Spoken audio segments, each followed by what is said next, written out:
compendio político de derechos humanos, de democracia, de desarrollo de los colombianos. Y que tiene y percibe en su fondo lo más importante, el carácter social de este país.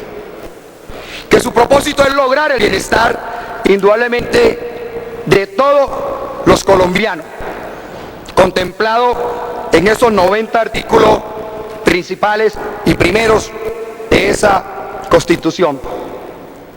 Y digo de esos 90 porque decía al principio que yo no estoy de acuerdo con la parte indudablemente económica planteada en la Constitución del 91, en donde está el eje neoliberal que se le metió a esa Constitución del 91 y que hoy, después de 13 años, se sigue desarrollando.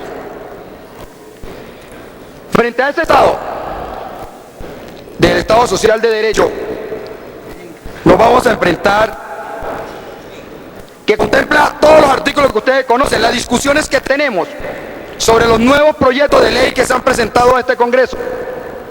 Proyectos de ley como el de la reforma de la justicia, que todavía no nos llega y que se debate. Proyectos de ley como la reforma constitucional que hoy cursa en el Congreso, que ambos y otros más pretenden, por un lado, quitarnos funciones al Congreso de la República. No todos los compañeros conocen todavía lo que es el proyecto de ley de acto constitucional. Cómo se traslada el numeral séptimo del artículo 150 de la Constitución, el de la estructura del Estado, al artículo 189 de funciones del presidente de la República. O el último inciso del numeral décimo, en donde en la práctica quedaría el Ejecutivo para hacer por decreto los códigos, todos los códigos. En fin, o en donde desaparece de que el situado fiscal sea para educación y salud y que libremente para que se tomen decisiones sobre él. En fin, o el de la justicia, en donde se le quita función a la rama de la justicia y se traslada inclusive a privado, en el caso de los famosos tribunales de arbitramiento. En fin, todas unas proyecciones que, para no mencionar la tutela que elimina ese Estado Social de Derecho. Y esa propuesta que nos hacen está contemplado en este Estado del doctor Álvaro Uribe Vélez, el Estado comunitario.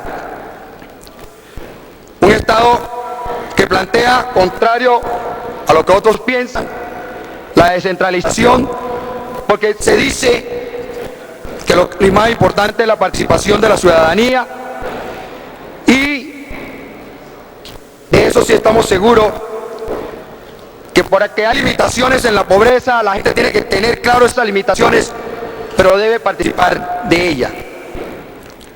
Él sigue, como ya se está planteando muy populistamente, de que al ciudadano hay que quitarle tributos para que pueda pagar toda aquella función social del Estado hoy privatizada y que necesariamente tiene que salir de su bolsillo. Un Estado comunitario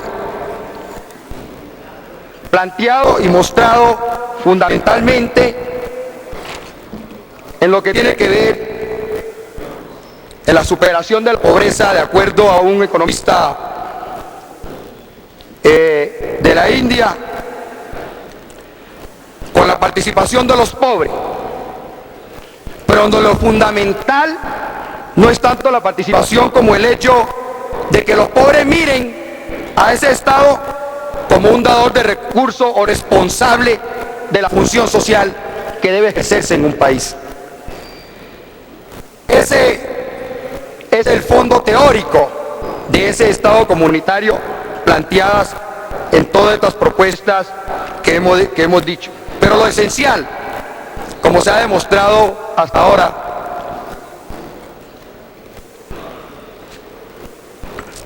es que debe ajustar las cuentas con la oposición armada. Pero igualmente con toda esta parafernalia interna e interna que se ha manejado en el país. Pero al lado de eso, que yo creo que en eso no habría muchas discusiones, aquí está la invalidar la acción del movimiento sindical, del movimiento social, está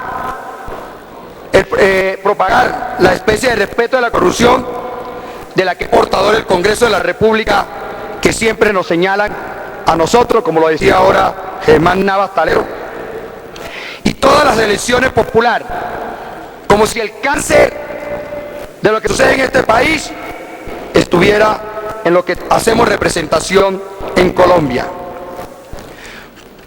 Y por eso se plantea la famosa reforma profunda de la justicia, como había dicho, que en última, como esa y otras, no hacen sino arrasar realmente con la otra rama de poder que hay en el país.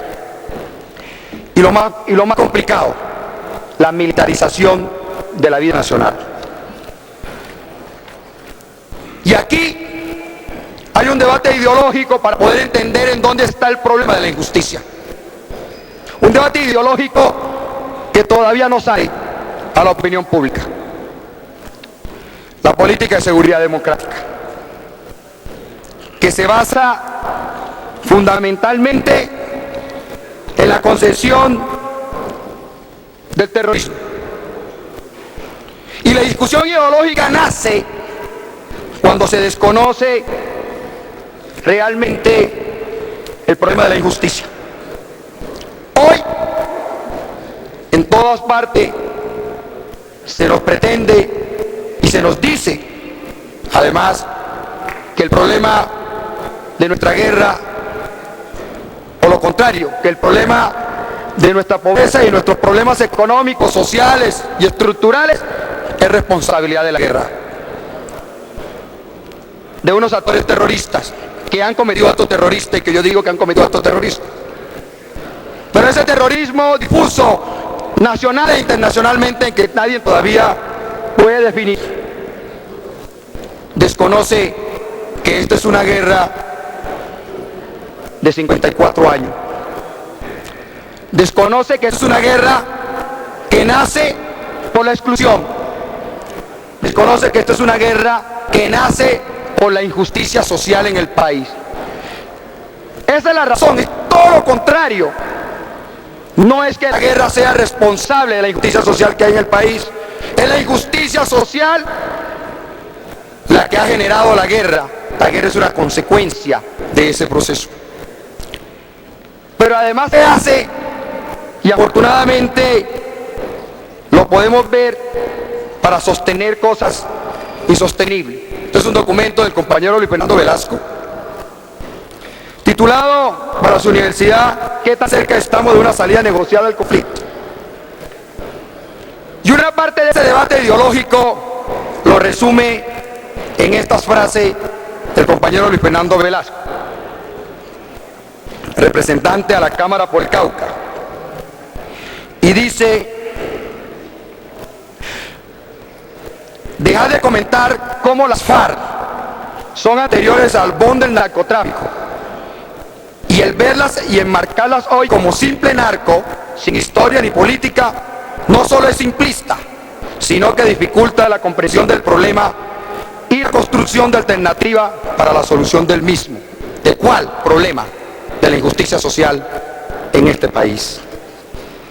Y plantea algo muy importante, en mi criterio, que también tiene que ver con esto, y que tiene que ver con la solución y con las propuestas que indudablemente debemos plantear después de cada debate, para que no quede nada.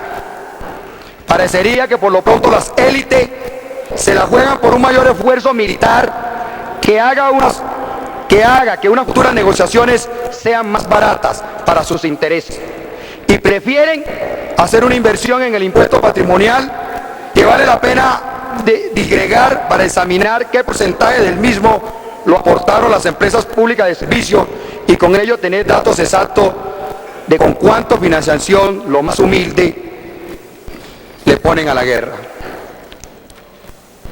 Por eso es que el problema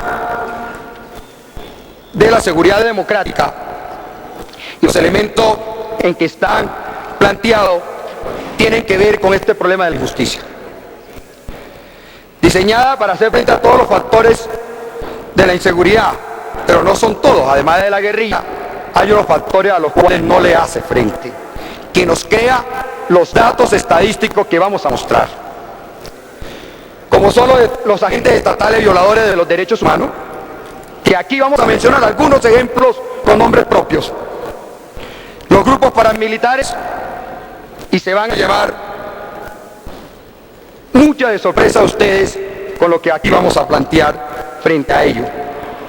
Y la delincuencia común, que hoy hace estrago, inclusive mucho más estrago que la insurgencia de los paramilitares, producto de una de las conclusiones que vamos a dar en este debate, que todo este problema también, en donde la delincuencia común es un eje fundamental de esa desgracia que tenemos en el país, es producto de los problemas económicos, sociales que tenemos en Colombia. Y el problema de la democratización de los medios, igualmente. Y aquí vamos a ver cómo hay periodistas hoy asesinados sin ninguna posibilidad, ni siquiera que se nos digan quiénes son los responsables fuera de las cosas que se dicen.